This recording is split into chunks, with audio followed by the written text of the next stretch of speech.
Fala pessoal, tudo bem? A gente veio aqui para mais um Mundo Cripto. Nesse Mundo Cripto a gente vai falar sobre metaverso, então acho que é um assunto que muita gente está pedindo, principalmente depois da história do Facebook mudar seu nome para Meta.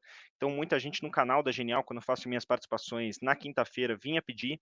E hoje a gente vai falar com um convidado, acho que já fez 3 participações aqui com a gente, então contando com essa, o Felipe Persigo, fundador da Liquid Assets, professor de finanças digitais e blockchain e produtor de conteúdo, então tem um conteúdo muito bacana no YouTube para vocês que quiserem seguir. Então, Felipe, eu queria começar já introduzindo você que tem uma empresa de tokenização. O que é o metaverso para você? O que é esse ambiente? O que a gente pode tirar disso no longo prazo? Puxa, Bruno, primeiro agradeço aí o convite novamente de estar aqui, é sempre um prazer. E essa é uma das perguntas, acho que o pessoal mais tem me feito, assim, e confesso que eu participei acho que de 4 ou 5 podcasts nos últimos 30 dias, todos sobre tema metaverso. Então, realmente é um tema, assim, que eu percebo que não só no nosso mercado, e aqui o mercado cripto como um todo, tá, né, crescendo, como todo mundo no mundo inteiro está vendo isso.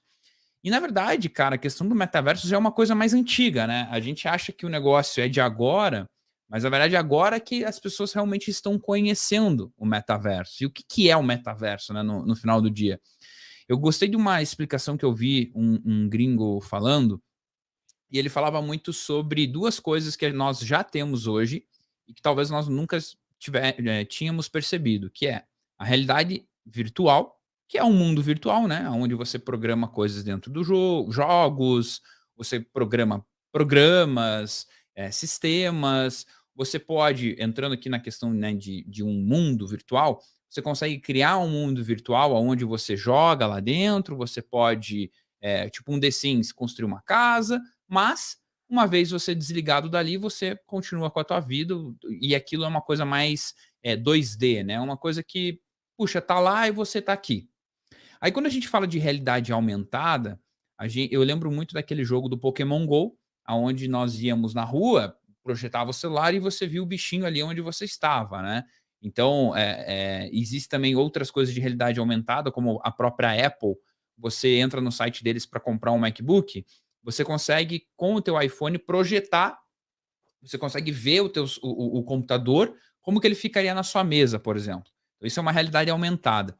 Já o metaverso, ele seria quase que uma junção da realidade virtual com a realidade aumentada. Né?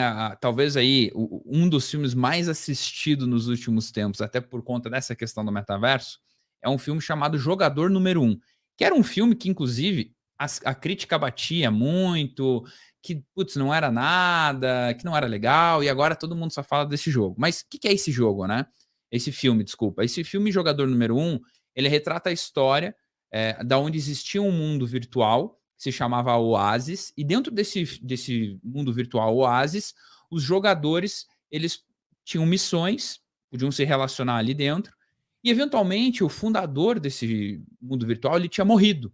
E ele deixou alguns easter eggs dentro desse mundo virtual, né, que são pistas, aonde quem conseguisse as 3 pistas, resolver esses 3 problemas, acharia um ovo e esse ovo daria direito a 500 bilhões de dólares e mais ser detentor, dono daquele oásis, né, dentro daquele mundo virtual. A primeira aí, talvez função de um NFT, o ovo talvez ele seria como o NFT ali que a gente conhece hoje. Mas basicamente, dentro desse filme, ele retrata a história de um cara onde ele joga um jogo com um óculos de realidade aumentada, né? Então, ele tá ali, ele corre, ele joga, ele compra coisas dentro do jogo e chega na vida real para ele. Então, ele ganha dinheiro dentro do jogo, ele compra, por exemplo, óculos de realidade aumentada, equipamentos para que melhore a função sensorial do jogo, e ele compra no jogo e chega na casa dele.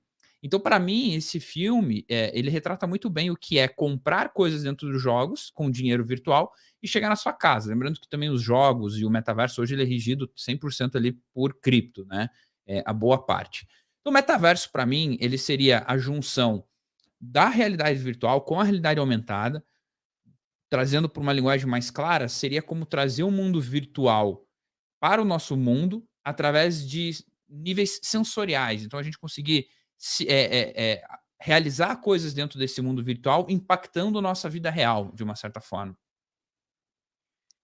E eu acho muito legal isso, porque a gente já tinha, até que formas de interagir em um mundo virtual, até por jogos que a gente conhece. Então, vou dar alguns exemplos: GTA, você tem alguns, muitos jogos, na verdade, hoje em dia, que você tem uma realidade paralela.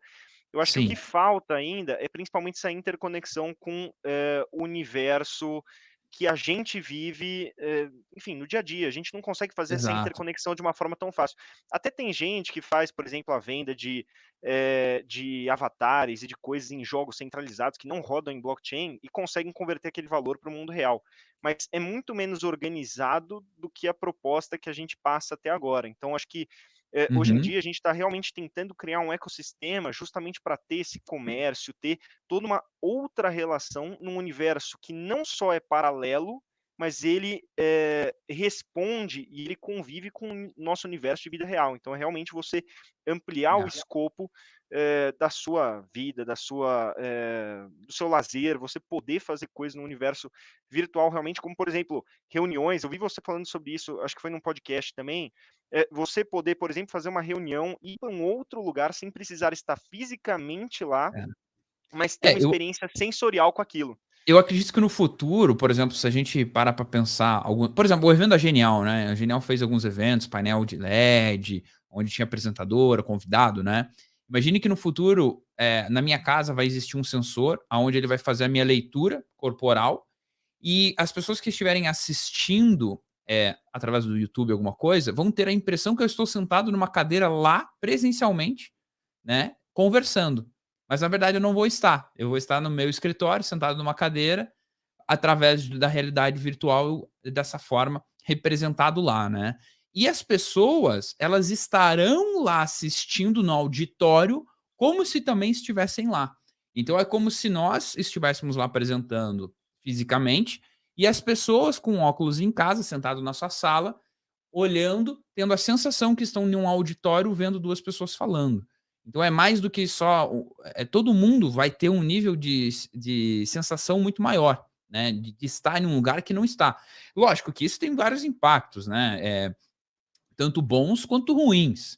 Eu já tive o prazer de experimentar um algo nesse sentido, né, de realidade virtual, assim, realidade aumentada, aonde eu entrava num galpão, aí tinha ar-condicionado, tinha, né, era um galpão aberto, assim. Eu botei uma mochila com um computador, botei óculos, fone, uma luva lá que me deram, e, cara, eu começava a entrar dentro de um jogo, e esse jogo era coisa simples, era uma trilha que eu passava, tinha que subir uma escada, enfim. E tinha determinado momento que tinha uma caverna e eu tinha que entrar dentro daquela caverna. E, cara, eu morria de medo de bater a cabeça na caverna. Só que eu parei pra pensar, cara, eu tô dentro de um jogo. Só que a coisa era tão real que eu fiquei com receio. No final daquele desafio ali, daquela fase, né, que eu tava jogando, tinha um palanquezinho, assim, um pedaço de madeira, e um penhasco de gelo. Então tava frio por causa do ar-condicionado onde eu tava. E, cara, a sensação é que eu estava ali. E eu olhava para baixo, me dava um frio na barriga, cara, porque o negócio era alto. E aí, de propósito, obviamente, a madeira quebrava. Cara, se ficava assim, dava um ruim muito forte. Então, assim, por um lado, a sensação é muito real. Só que até que ponto isso é bom, né? Tem pessoas que passam mal com esse tipo de coisa. Eu já vi, assim, casos de pessoas que convulsionou, sei lá, as pessoas tiveram problemas reais, né? Então, óbvio que tem que cuidar também com tudo isso, né?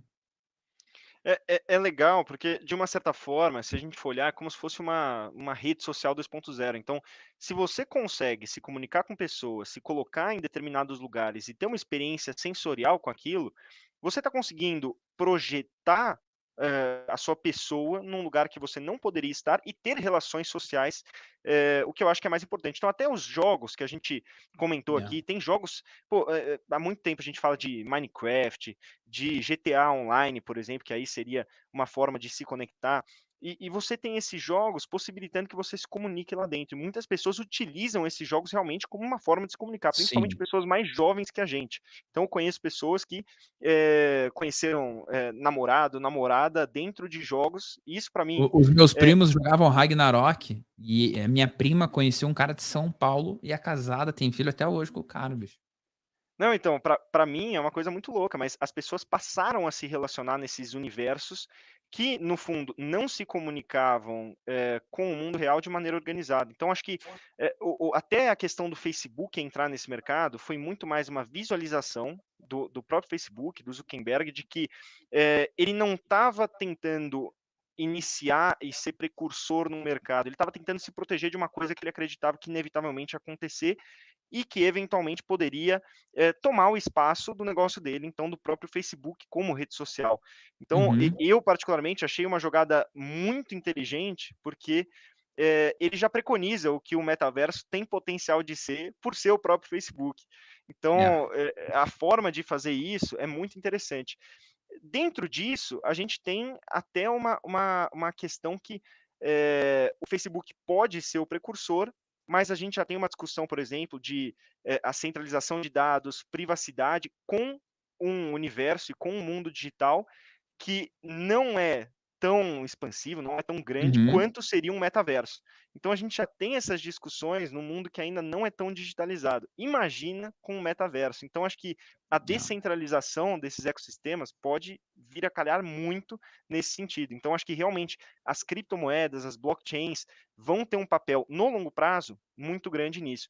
E isso é muito interessante de falar, porque geralmente as inovações, dada a capacidade de adaptação Uhum. e velocidade das redes centralizadas, geralmente são preconizadas nas redes centralizadas, então muitas vezes a gente viu isso, e depois a rede descentralizada faz como se fosse uma evolução. Então a gente viu apps, a gente viu, por exemplo, exchanges migrando de um modelo centralizado para um modelo descentralizado. A gente viu diversas funcionalidades, até mercado de arte, Uhum. mercado de propriedade, que agora está fazendo essa migração também. A gente pode estar vendo É. a mesma coisa com o mundo digital para o qual a gente tem críticas realmente. Então tem coisas que Não, é eu boa concordo. essa digitalização e não é. É, se a gente parar para pensar, qual que é o grande movimento por detrás do Facebook, né? O Facebook aí, ele maior rede social do mundo, óbvio. Eles não querem deixar a peteca cair, até por isso que, talvez você lembra, né, Bruno, quando lançou o Instagram era um álbum de fotos público. Então você publicava ali suas fotos e era só isso. Com o tempo, foi evoluindo, começaram pessoas a serem blogueiras. Lembra, na fase de blogueira, que a pessoa tinha bastante seguidor por algum motivo e era só blogueiragem por tudo que é lado. Depois começou produtor de conteúdo. E eu acho que de uns 3, 4 anos para cá, a gente tem visto, 3 anos talvez, um pouco menos até, a gente tem visto o Instagram como uma ferramenta de negócio mesmo, né. Então produz conteúdo, posta, leva a pessoa, grava stories, o stories não existia até o quê? 2 anos atrás, né. Então a gente vê muita coisa evoluindo no mercado de rede social, e a pergunta é: até aonde vai essa evolução, né. A gente vê que o Instagram hoje, ele consegue entregar muito mais conteúdos em vídeo, conteúdos que tenham uma interação pessoal com o restante do público. Então não adianta eu fazer um post escrito, não vai entregar tanto. Agora, se eu fizer um Reels, poxa, entrega muito mais. Por quê? Porque é vídeo, é você, é original, é teu áudio, é totalmente diferente. Então, quando eu vejo o Facebook, que é uma plataforma hoje que provavelmente você não use, eu também já não uso mais. A gente já está mais no Instagram por causa da nossa idade. Qual vai ser o próximo salto para essa geração? Porque é uma geração que está muito dentro dos jogos. Eu, na minha época, jogava muito, conheci, fiz muitos amigos por jogos. A gente ficava falando por fone jogando, né? Mas pode ser que no futuro a gente veja as pessoas, a gente esteja ali em jogos em realidade aumentada, que já existe isso, né, que é a realidade virtual, o VR, os óculos.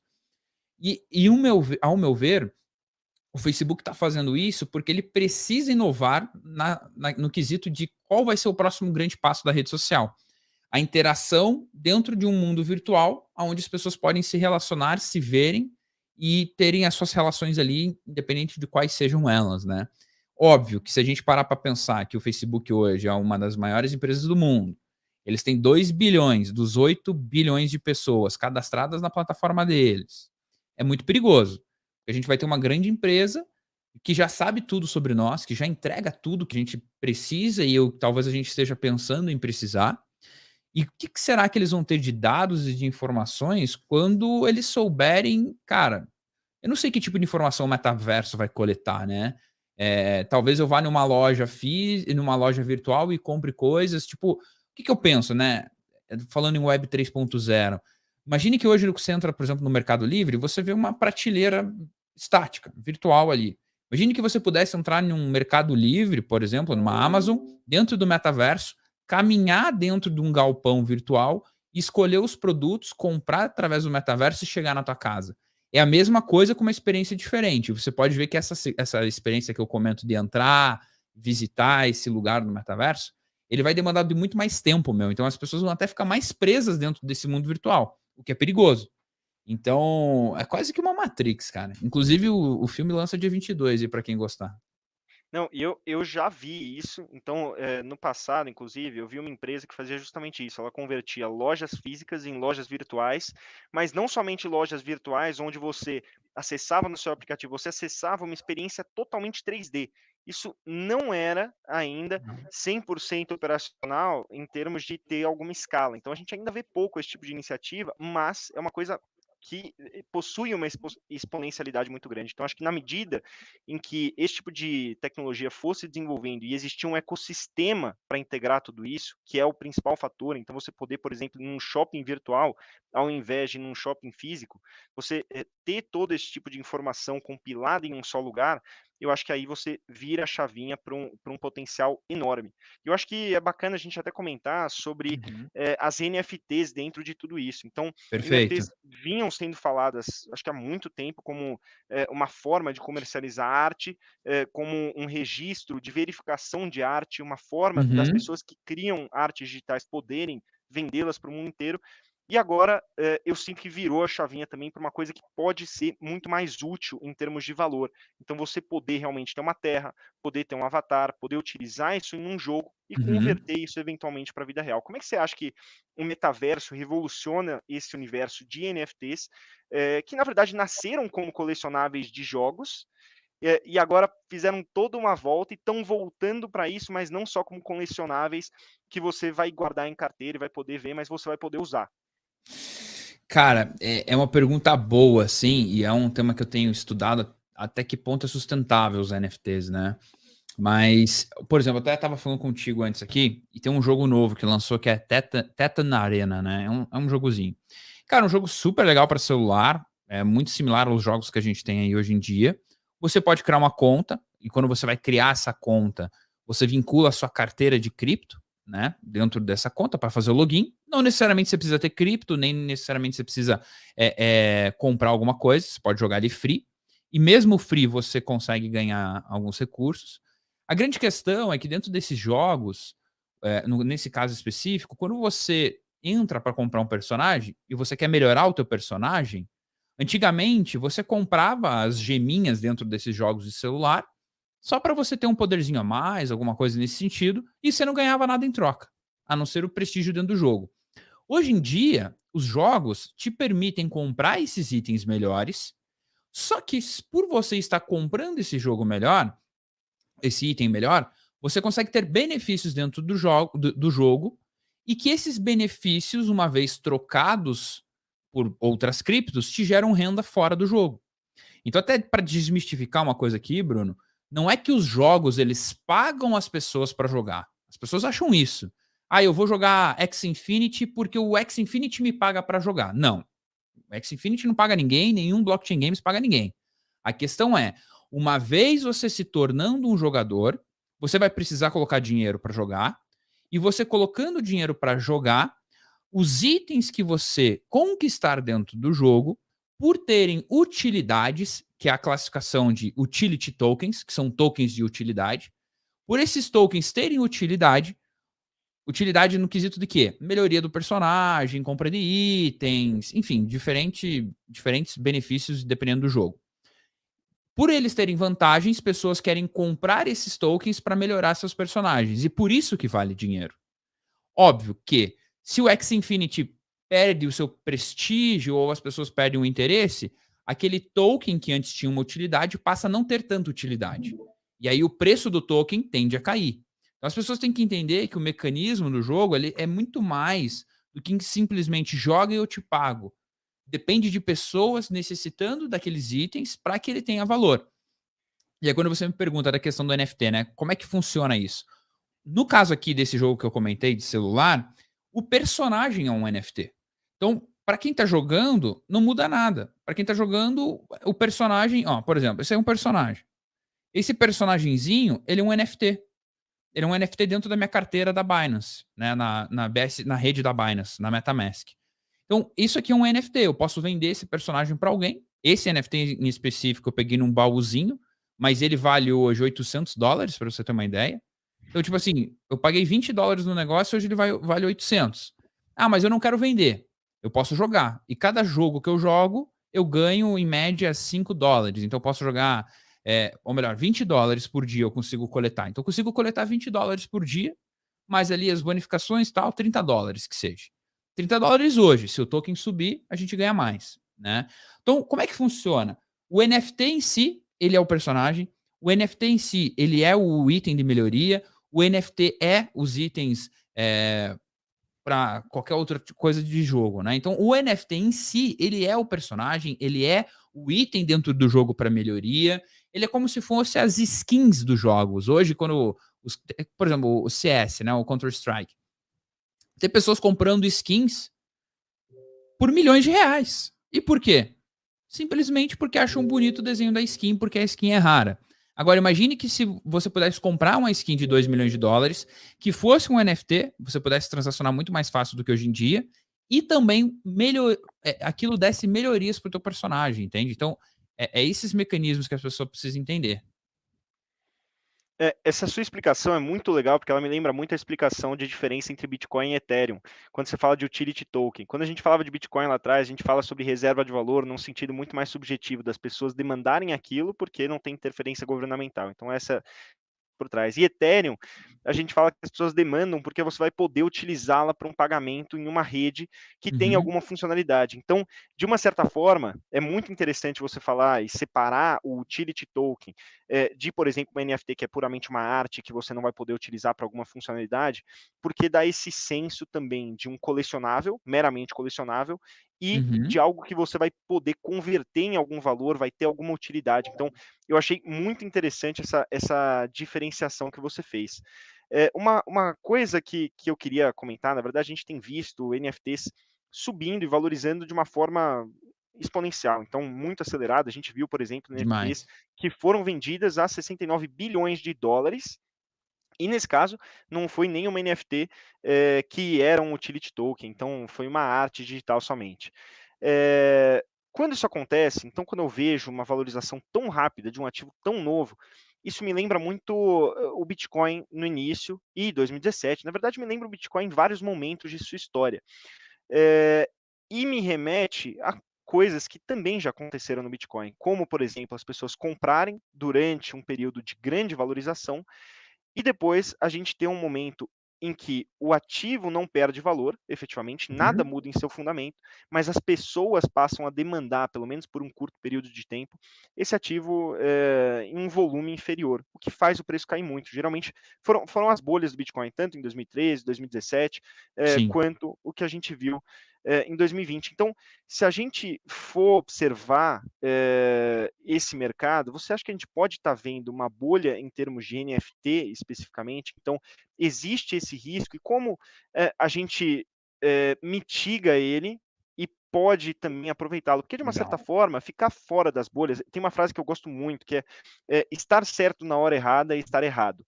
Então, as pessoas que estão fora desse mercado e olham para ele e falam é uma bolha, podem estar certas sobre o fato de ser uma bolha, mas elas podem estar erradas no momento em que essa bolha vai estourar e podem deixar de aproveitar a valorização. Então, como é que você vê Tá. essa nuance, esse paradoxo, e como uma pessoa que está fora desse mercado consegue se expor, mesmo mediante um eventual risco de ser uma bolha, pelo menos no curto prazo? Tá. Eu acho que a primeira coisa que qualquer investidor tem que ter, né, Bruno, é não ficar bitolado com o FOMO. O fear of missing out, né? O medo de ficar de fora. A gente vê aí muita gente querendo entrar em tudo que é coisa. Quer entrar em NFT, jogos de blockchain, cripto nova, launchpad. O cara quer ser uma máquina de pegar cripto no início. Só que ele esquece que muitos projetos não dão certo. E aí eles acabam fazendo besteira porque tem o medo de ficar de fora e querem tentar pegar todas as oportunidades. Então, quando eu olho para NFTs, hoje eu tenho um certo receio, e eu não tenho NFTs, tá? Porque eu não consigo ainda ver o valor de algumas NFTs. Então, por exemplo, a gente pega aquele Bored Apes, é uma coleção, né, de NFT, e vários deles foram vendidos por 700 mil, 800 mil, 1 milhão de reais. E qual que é o benefício? Simplesmente fazer parte de um grupo de pessoas que possuem o mesmo NFT.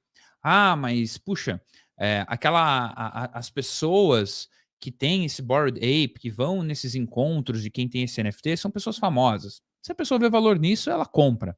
Ao meu ver, não tem valor ainda, né? Eu não vejo valor nisso.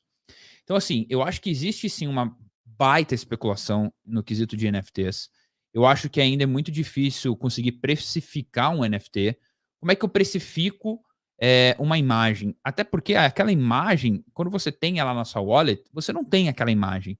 Você só tem a representação de que aquele código é verdadeiro. Então, assim, no final do dia, você só tem uma cripto que representa que aquela NFT ela é sua. Qualquer um pode tirar um print e usar aquela imagem para o que quiser. Mas você é o único que pode dizer é meu e provar que é seu. Então, até que ponto tem valor isso? Não sei. Quando a gente olha para os games, tem uma febre gigantesca para tentar achar o próximo Axie Infinity. Tá todo mundo tentando achar o próximo Axie Infinity. Até para que as pessoas se situem, o Axie Infinity ele foi lançado na Launchpad da Binance. 2.000 Axie Infinities AXS eram comprados por $200 no lançamento. Tá? Hoje, se nós olharmos quanto vale o token AXS, que é o token do Axie Infinity, vale $133. Então, $133 vezes 2.000 dá $266 mil. Então, o investimento inicial que o cara tinha de $200 para 2.000 tokens, aqueles $200 hoje valeriam $266 mil. Então, as pessoas querem tentar achar esse próximo Axie Infinity como se talvez fosse possível um token valorizar tanto quanto esse. Né? Então, quando a gente olha para blockchain games, tem que cuidar um pouquinho, porque a gente precisa ver se o jogo realmente está entregando, se já existe alguma coisa. Por exemplo, eu tenho um token, porque eu gosto da proposta, que se chama Genopets. Genie é o código. Ele lançou a $1, hoje já está a 33. Estou falando de uma semana, tá? Uma semana. Então, 1 foi para 33.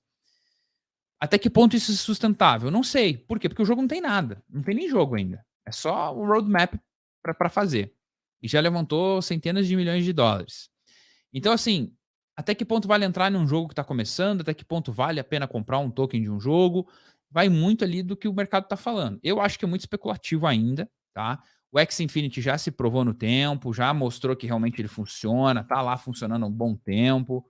Então, eu acho que é um bom token. Mas os novos, acho que tem que ainda tomar cuidado. E hoje em dia eu acho que a gente tem mais tokens que são uma promessa de futuro em termos de games em blockchain, do que tokens que se materializaram e muitos deles estão valorizando sob a ótica, sobre a especulação de que eles podem se tornar no futuro um metaverso. A gente sempre fala aqui, como eu também faço cobertura de equity, empresa de múltiplo caro não pode dar nada errado, porque se der alguma coisa errada, o valor dela some.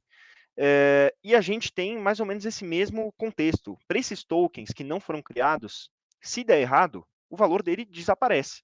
Então, acho que Total. essa simetria de risco, os investidores precisam entender, porque seja por questão de stake, porque aquela moeda vai pagar novas moedas para aquele investidor que fizer o hold, seja por questão de realmente valorização, porque a pessoa vê perspectiva de que no futuro aquele token pode valorizar. Quanto mais incipiente é um projeto, maior o risco. E quanto maior o risco, você precisa mensurar o quanto da sua carteira você vai alocar nesse risco. Então, as pessoas precisam pensar nisso cada vez com uma cabeça mais de entender e metrificar risco-retorno do que simplesmente pensar que vai ganhar dinheiro, porque a gente realmente tem visto muita gente ganhar dinheiro. Mas é difícil acertar, porque são muitos tokens, porque a amostra de tempo é muito curta, e ganhar dinheiro na bolha, todo mundo ganha. Então a gente nem sabe se é ou não é, mas durante a subida tá todo mundo ganhando. Eu gostei de uma manchete que eu vi recentemente, que era 99% dos investidores de Bitcoin estão ganhando dinheiro. Pô, o Bitcoin estava... Esse é um indicador MVRV, né? Valor de mercado, valor de mercado e valor realizado. Cara, a Exatamente. métrica chegou a bater 99,5%. Então, 0,5% das pessoas estavam. Agora, com essa queda, cara, para os $52 mil, 92% ainda estavam no lucro. Então, tipo assim, uma mínima parcela dos investidores ainda estavam no prejuízo e prejuízo pequeno. Que é o prejuízo do quê? 10%, 5%, né? O cara não passou por uma queda de 50% ainda. E é interessante porque muita gente fala que, pô, se as criptomoedas caírem, eu vou permanecer no ativo, eu vou segurar, eu entendo o fundamento. E eu também já vi isso bastante. Então a pessoa acredita que realmente criativo vai manter valor ao longo do tempo e fala que vai manter ele em carteira. Agora, quando cai 80% e fica 80% abaixo da máxima histórica, onde a pessoa comprou durante 2 anos, que, se a gente for observar, foram muitos dos ciclos do Bitcoin, a pessoa vende. Então, quando está no máximo, o otimismo é máximo. Quando está na mínima, o pessimismo é máximo. Ó, eu Isso é não vou nem inerente ao muito ser longe. humano. Eu não vou nem muito longe, Bruno. Você conhece a moeda Dash, né? Sim. Cara, só pra você ter uma ideia, Dash em 2016 valia centavos, 10 centavos. Ou melhor, $2, $3. Em dezembro de 2017, ela chegou a bater, eu tô com o gráfico aqui aberto, $1.300, tá? $1.300, $1.500. Então ela saiu de centavos, foi para $1.500 em um ano. Baita projeto, transação boa, tem todo né? Todo uma teoria, como dizem, uma teoria por detrás.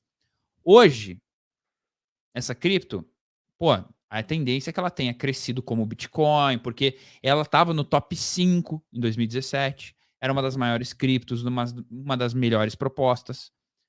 Para você ter uma ideia, ela ainda está em $180. Ela chegou a bater $300, $400, mas agora está a $180. Então, mesmo criptomoedas boas, que tem projetos, tem uma equipe por detrás muito boa, chegou a ter um hype muito grande e hoje não chegou nem na metade da máxima histórica do que já chegou um dia. Então, por mais lindo que seja o projeto, não significa que ele vai um dia retornar no valor que ele bateu um dia. Ah, não, mas eu comprei X Infinity a $150, caiu para 20, mas ele vai voltar a 150 um dia. Quem disse? Quem disse que o hype do próximo ciclo não vai ser outro, né? Então, assim, tem que cuidar com essas narrativas. Ah, vai bater tal preço, tem que isso, aquilo, né? Tem que ficar ligeiro. E a gente vê isso até com plataforma centralizada. Se a gente for pegar jogos de videogame, quantos jogos já foram, cara, impressionantemente populares, e hoje em dia são praticamente desconhecidos das pessoas. Então a gente esquece. Eu não conheço muito dos jogos que primos meus jogaram, que pessoas mais velhas que eu jogaram. Então eu acho legal a gente ter essa concepção. É, Felipe, só uma pergunta aqui que o Leonardo fez. Qual o Uhum. nome do jogo que você tinha comentado? O Genopets, Genopets. Aí o código da cripto é GENE, Gene. Acho que o Leonardo vai experimentar. Eu vou testar e depois eu te falo se eu gostei ou não. Tá bom. Ah, não, pera, Uma. esse não tem o jogo ainda. O outro se chama Titan Arena. Titan Arena, Ah, Tetan Arena. Tetan Titan Arena. Arena. É fácil que é de celular, então já dá para Isso, baixar, Titan é Arena. mais tranquilo ainda de jogar.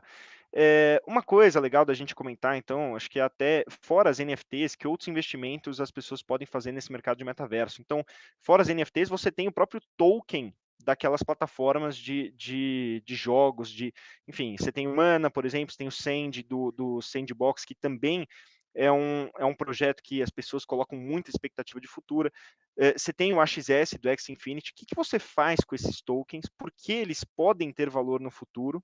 E qual o racional por trás desse valor? Eu sei que, por exemplo, a gente tem treasuries, então alguns desses tokens coletam taxas, outros serão utilizados como moeda dentro dos ecossistemas ali do jogo. Como é que funciona o valor de cada um deles? E é uma forma que mitiga o risco de você investir no metaverso? Então, comparado a NFTs, na sua opinião? Cara, boa pergunta, né? Eu acho que cada jogo tem a sua particularidade, o seu token tem um propósito. Eu acho que a questão do metaverso ele vai até um pouco mais além, porque tem os protocolos ligados ao metaverso, né? Se a gente parar para pensar no metaverso como um todo, o metaverso do Zuckerberg é um metaverso centralizado que ele vai querer fazer. Existem os metaversos descentralizados, né? Então, assim, os metaversos descentralizados já existem vários. E aí eu acho que esse sim vale a pena ficar de olho. Agora, o quanto isso vai impactar, eu confesso que eu não consigo nem confabular isso, talvez. Seria como perguntar como seria a internet daqui 20 anos lá em 1990, sabe? Eu confesso que a minha criatividade não vai tão longe assim. Porque eu vejo esses tokens das plataformas de maneira geral, e na minha cabeça é muito mais investir em um ecossistema do que investir em algo que está dentro daquele ecossistema. Então, mesmo que aquilo Exato. mude lá dentro, mesmo que a NFT, pô, uma determinada NFT, um determinado avatar perde valor dentro do jogo.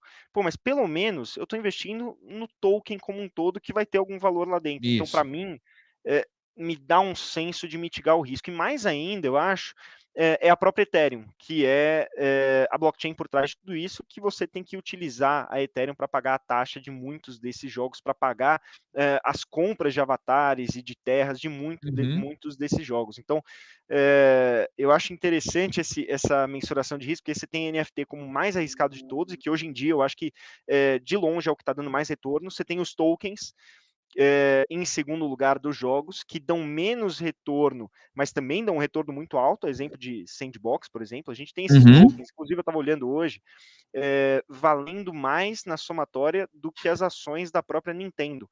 Que Então isso, a cara. Nintendo vale 52 bi de doll, e a somatória dos tokens, pelo menos na seleção que o CoinMarketCap seleciona de ações de tokens de metaverso, tem uma capitalização de mercado próxima a 55 Cara, bilhões de dólares. é surreal, né? É muito dinheiro. Cara, quando eu vejo uma Shiba, uma Dogecoin, que são meme coins com 30 bi, 40 bi de capitalização, eu, eu já me pergunto, o que está fazendo com que isso vale tudo isso?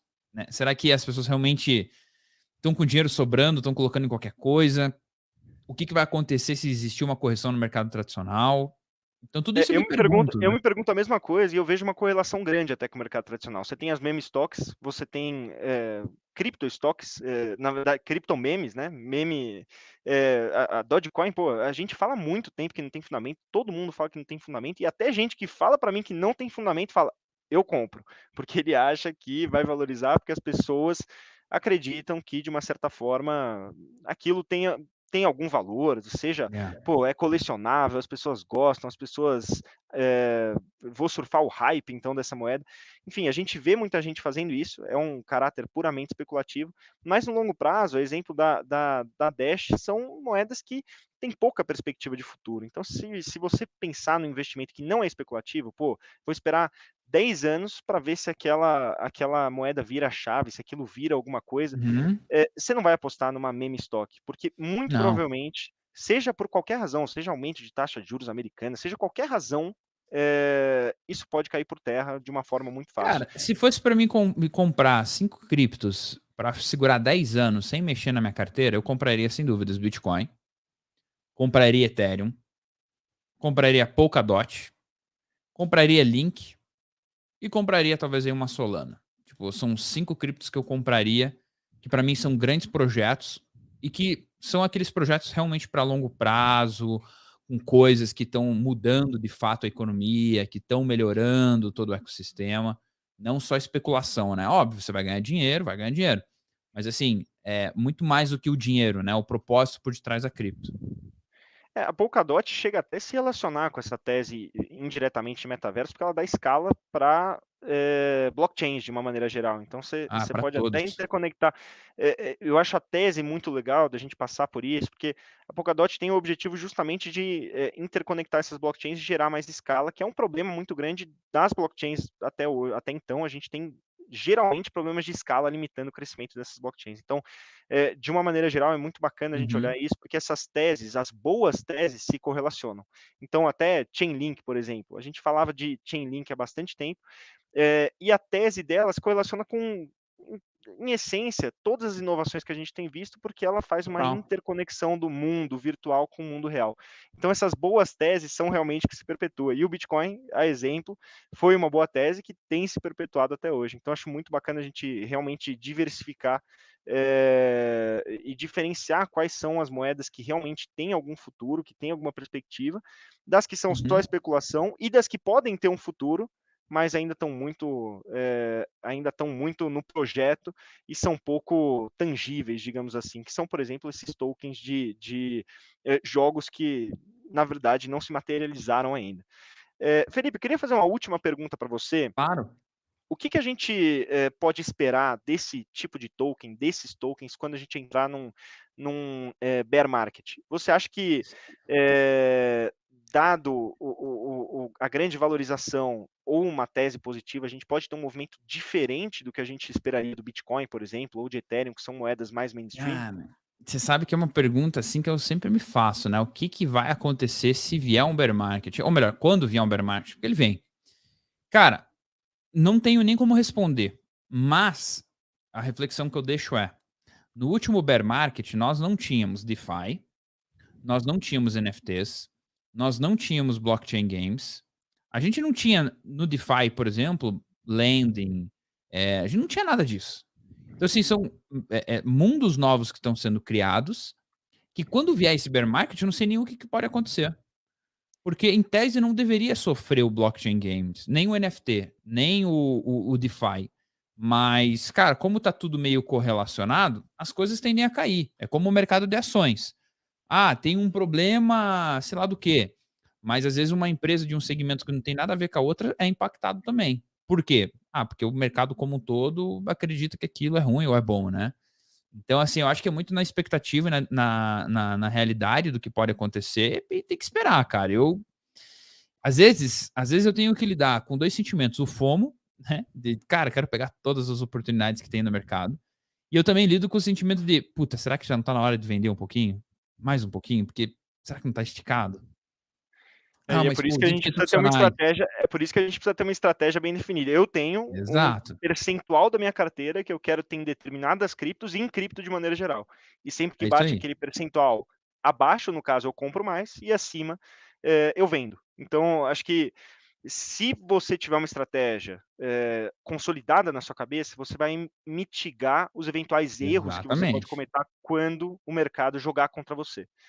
Eu gosto muito da estratégia do balanceamento, né. Cara, tenho X 20% em cripto, se foi para 30 reduzo 10. Óbvio, né, que eu já deixei de ter vários bitcoins por conta disso, por ir reduzindo, né. Porém, cara, nunca perdi dinheiro no mercado cripto. Então, assim, qual que é a vantagem, né? Você nunca tá perdendo e quando você tá ganhando, você também tá ganhando. Então é importante ter uma estratégia, independente de qual seja, balanceamento, até o cara que tem estratégia de all-in, eu respeito, porque o cara pelo menos tem uma estratégia. Não, minha estratégia é fazer all-in em projetos novos. Legal. Esse cara pelo menos é mais inteligente do que o cara que não sabe o que fazer, não tem estratégia, vai na onda dos outros, entendeu? Esse cara ainda merece o respeito. Sim, com certeza. Ó, uma última frase que eu queria falar para citar, na verdade, para terminar, e eu não estou conseguindo lembrar do autor agora, então tentei lembrar, mas não consegui lembrar, é que uma bolha só existe quando a tese de investimento é boa e geralmente as bolhas criam valor. Então, tendo uma tese de investimento boa, tendo algo para explicar por trás, você muitas vezes cria uma bolha e geralmente, depois que a bolha estoura, é criada uma infraestrutura por trás que se perpetua durante muito tempo. E a gente viu isso em inúmeras vezes durante a história da humanidade. Então, muitas É. das bolhas construídas se perpetuaram e transformaram projetos de infraestrutura, transformaram muitas coisas, porque é uma profecia autorrealizável. Quando você tem dinheiro para criar uma infraestrutura, você acaba criando essa infraestrutura, que é o caso que a gente tem em criptomoedas, dado o avanço enorme que a gente teve nos últimos anos. E mesmo que a bolha estoure, essa infraestrutura se perpetua de uma certa forma. É. Então, esse mercado realmente é incrível em termos de capacidade de revolução, do capital que atraiu, do volume que ele tomou. É necessário ter cuidado, mas Uhum. de maneira nenhuma a gente pode diminuir o que as criptomoedas já fizeram e o que as blockchains já fizeram, principalmente. Acho que a definição criptoativos é muito mais precisa que É, criptomoedas. Então, com certeza. eu acho que essa infraestrutura realmente transforma e cria muito valor. Felipe, eu queria te agradecer imensamente pelo papo. Eu poderia, conversar acho que por mais umas 3 horas desse papo aqui, muito bacana, cara. Te Uhum. agradeço de novo pela participação. Eu que agradeço, Bruno. Foi um prazer estar aqui. Contem comigo sempre. Valeu, galera que acompanha também. Tamo junto. É isso, abraço, tchau, tchau.